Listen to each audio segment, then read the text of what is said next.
Katsina State government has closed all 31 private health institutions as part of efforts to sanitize the schools and prevent quackery in the health sector. A committee was set up by the government to look into the issue and concerns raised by stakeholders. Following investigations, the panel made some far-reaching recommendations. The recommendation of the panel, number one, that our library was not adequate, that we didn't have relevant books related to the course that we are offering. That was the first. That some of the college building or some parts were under construction, and that the staffing were basically on part-time basis, including the provost of the college. 15 out of the schools were reopened after the recommendations of the panel were met.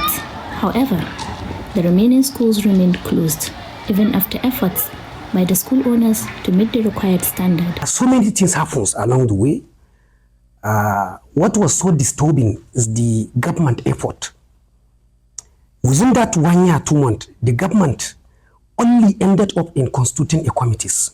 Committee after committee, committee after committee, up to 4 levels of committees. All these committees, they did not reported anything reasonable to the people of Katsina, but rather delaying the processes. The owners of the schools say they have made all efforts to meet the standards set by the panel, yet their schools remain closed. They said that we have no accreditations, and we have accreditations. All the necessary accreditations, we have the community health accreditations, public health accreditations, X-ray accreditations, and biomedical accreditations. One offending situation or disturbing situation is that more than 10,000 students are schooling in this school that they are closed for over 1 year. And the government, for this longer period, have never think of those students. What is the condition of this student? If you look at the situation, it's just like we are on a time bomb. What do you expect? Critics believe that there is more to the school closure than just maintaining standards. Some suspect that politics may be involved, with the state government possibly prioritizing some schools over others, with many of the schools not even up to standard in terms of infrastructure and equipment. Nothing all this time. They are just wasting student time. And there is people working in these schools. What do you think about their families? What are you expecting? I don't know why these people are thinking in this way. Is it that they don't have human sympathy? Will you allow your child to be 1 year, 2 months in your home, in your house, doing nothing? Will you allow that? And the governor will welcome this, that his child to be in his home for 1 year, 2 months without doing anything? Why the governor is doing like this? Stakeholders say that students are the ones mostly affected at a time when Katsina has already a large number of out-of-school children and employees.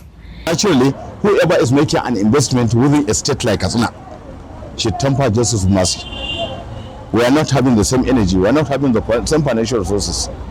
But since people have been able to invest, first contributing to the manpower development in Katsina State, which the government cannot shoulder alone. Secondly, these people train are indigenous of Katsina State and they can be employed other federal institutions, federal establishments, federal ministry and departmentals, filling the gap that have been the quota for Katsina State. They add that the impact on the student is profound and wonder if justice and fairness will prevail. This raises a critical question. Is this a political case or simply a matter of priorities? In Katsina, for News Central, Rukayya Jibiya.